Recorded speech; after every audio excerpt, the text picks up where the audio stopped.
Hi, everyone. I hope you are doing very well.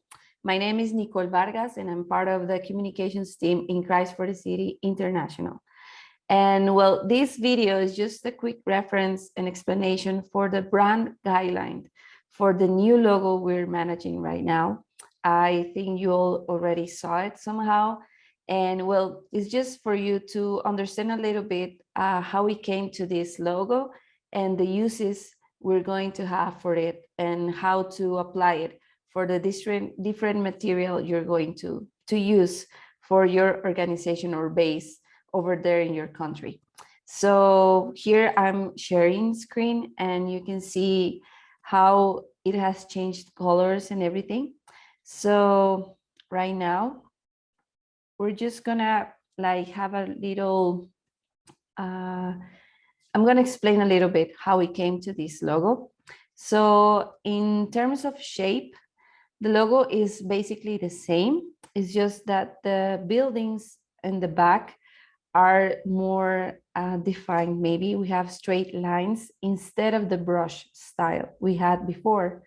Right now, we're just managing the cross with the brush style for it to just stand out from the buildings behind it. So that's basically the change we had in terms of shape.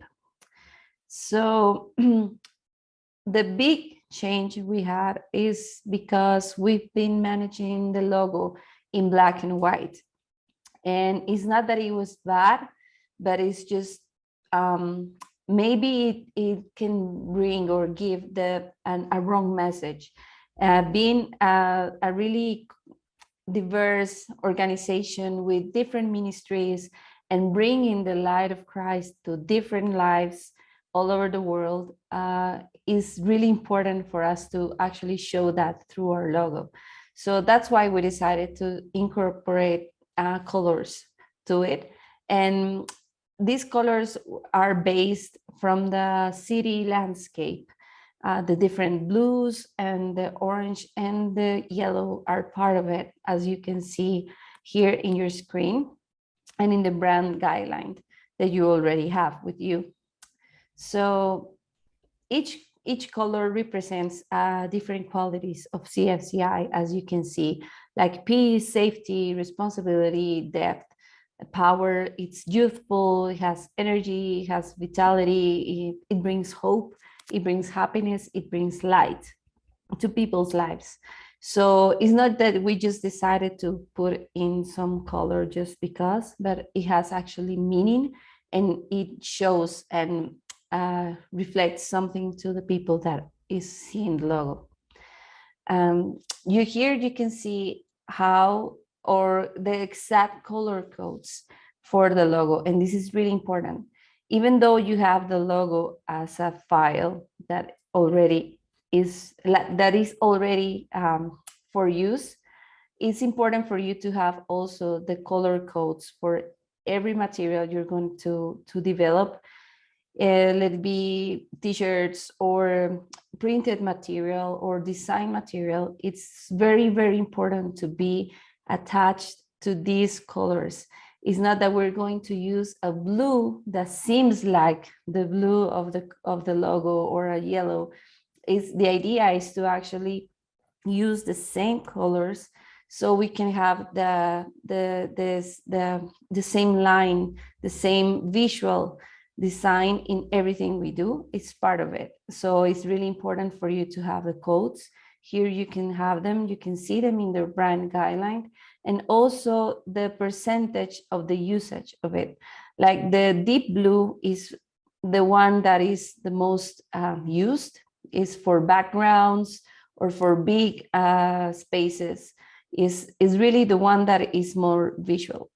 And from there, you can see that the other colors are for details or for standing out different things.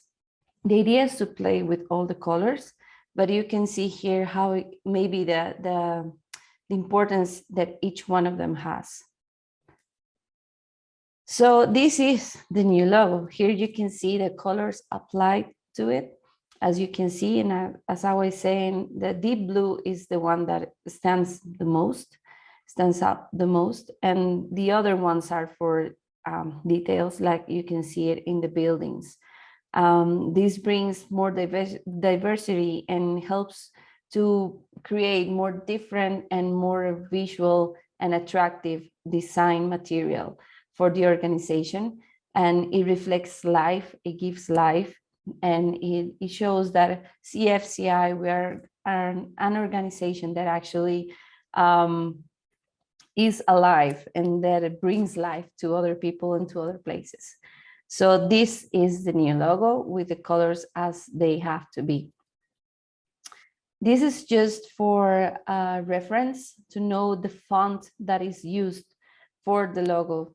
Is Silverstone Sans for the name Christ for the City, and Mukta Mahi, that's the name of the font, for the word international. The logo is already, as I was saying, a file that you can use, is ready to use. But it's important to have this as a reference in case something happens with an open file or something that you need to know the font for the logo, and this is the font. So you can see here in the brand guideline and you can find the name. So this is the new logo in different uses and the correct uses that you have to use. So you have Christ for the City International at your right.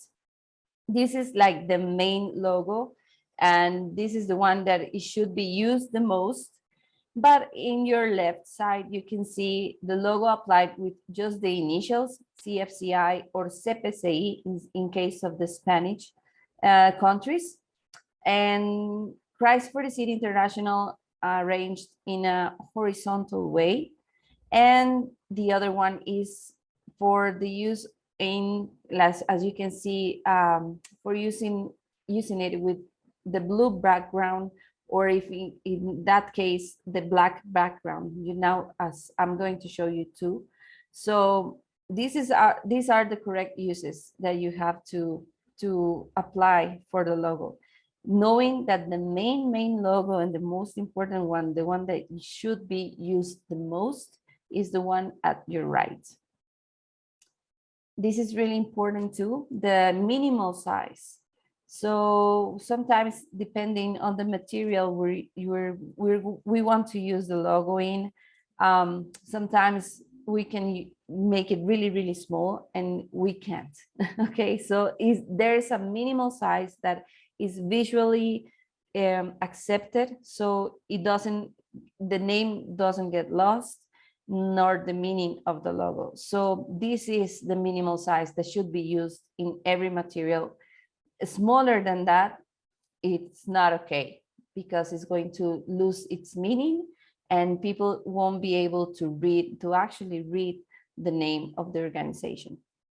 And also the clear space around the logo, it's important. Here is, it's based on the length of the cross, the horizontal line. So this is also in whatever material you're using it, to also make sure to have a clear space around the logo so nothing interferes with it visually. This is a very important part too, the incorrect uses for the logo. Okay, so here are many examples of what can happen when we use the logo incorrectly, like deforming it, trying to, when we do it bigger or smaller, to actually deforming and just bringing it more wide or more tall. So any way that deforms the logo, it's incorrect. Also, changing the letters or the distance between them also is not okay. It's not okay to apply a drop shadow to the logo in any case. So that means that every material that is going to have the logo in it has to be think and designed in a way that you don't need to put any drop shadow to it. Also, don't change the proportions, like you can see here, making the logo like this, the circle smaller than the name or anything in any other way. It's just not okay. It has to stay the same way as as we are giving you the logo already. We can't change the font for the logo in any case. It's just not accepted. It has to be the same font that we already saw and the one that the logo has already. Do not move or change in any way any part of the logo, nor the cross, the buildings, nor the name. Has to remain the same order it already has. Do not use the logo in front of a flag, like having a flag background with different colors or anything that is like that is not okay. So if we're going to make a material or a design that we want to make it elusive to a country using that flag, we have to think it in a way that where the logo is going to be, it has to be just simple or plain without any of those colors or without the flag in the background. Also, do not change the colors of the background of the logo or change the order of the colors in the logo in any way. So here are the correct uses for the logo in black and white. These are exactly the same that we saw before as correct uses. It's just that they are applied for black and white. If this is if you need something that it's printed, it's just black and white, or if you're going to make a t-shirt that's it's black, then this is the way that you should apply the logo to it.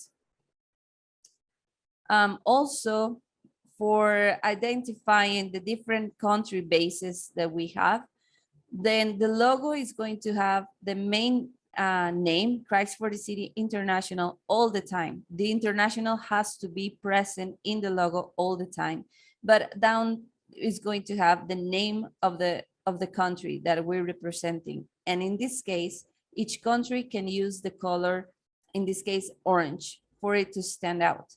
So as you can see in the example, Christ for the City International, Zimbabwe. And this is the way that each country is going to be represented in the logo, always maintaining the whole name, Christ for the City International, and at the bottom is the name of each base with the different color that is the orange, that's part of the color palette.